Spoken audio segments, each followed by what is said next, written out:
Do you have a company that's doing well? And every now and then you're thinking to yourself, should I sell my business? Should I be thinking about selling my business?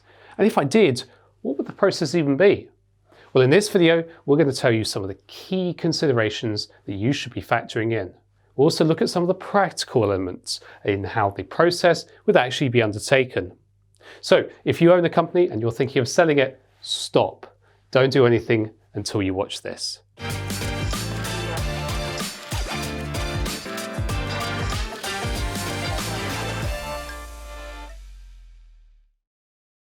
Hi there, Nicholas Campion here from First Formations, and welcome to another edition of Whiteboard Thursday.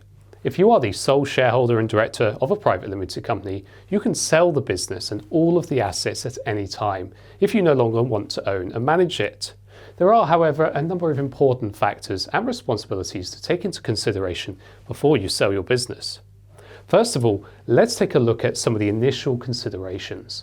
Most people will only sell a business once, maybe twice in their lifetime, so this is really not something that you want to rush into without fully understanding the process and whether this is the right time to get the best return for your hard work.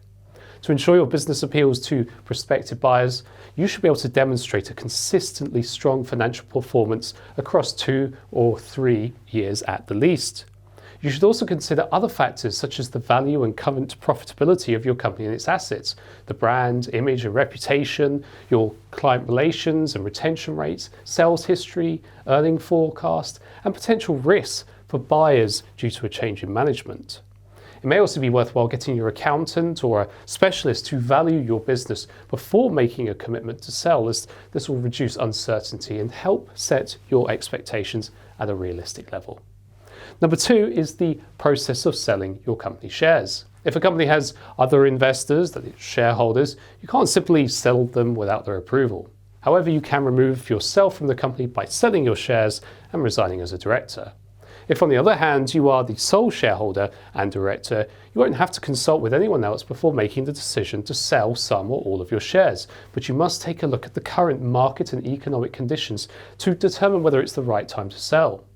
You should also think about the potential capital gains tax that you may have to pay on the profit of the sale. To sell your shares, you'll have to complete a stock transfer form with the details of the transfer of shares. If a company has other directors and shareholders, they will need to approve the transaction as well to waive their preemption rights if applicable. However, as you're the only director and shareholder, you alone can approve the transfer of shares to the new owner. Depending on how much money is changing hands for the shares, stamp duty may be payable to HMRC, who then will need to stamp or approve the stock transfer form. You may find that a new owner wants to keep you or for you to remain as a director or shareholder for a period of time following the sale, and this is becoming increasingly common because it allows new management to learn more about the business during a handover period. It also provides clients and suppliers with a sense of security and continuity, thereby reducing any potential risks for the new owners.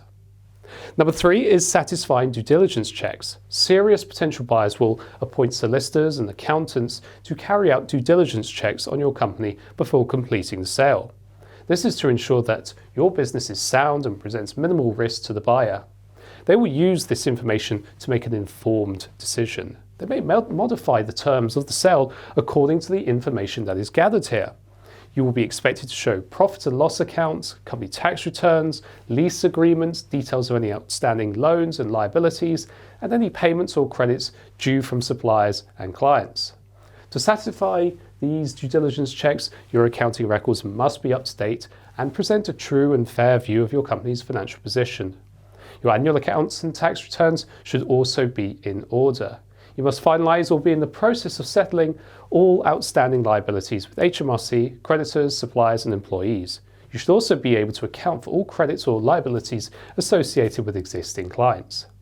Number 4 is keeping things on a need-to-know basis. It is best not to inform your staff, supplier and competitors that you're planning to sell your company until everything is in order. Their reactions could negatively impact the company's profitability.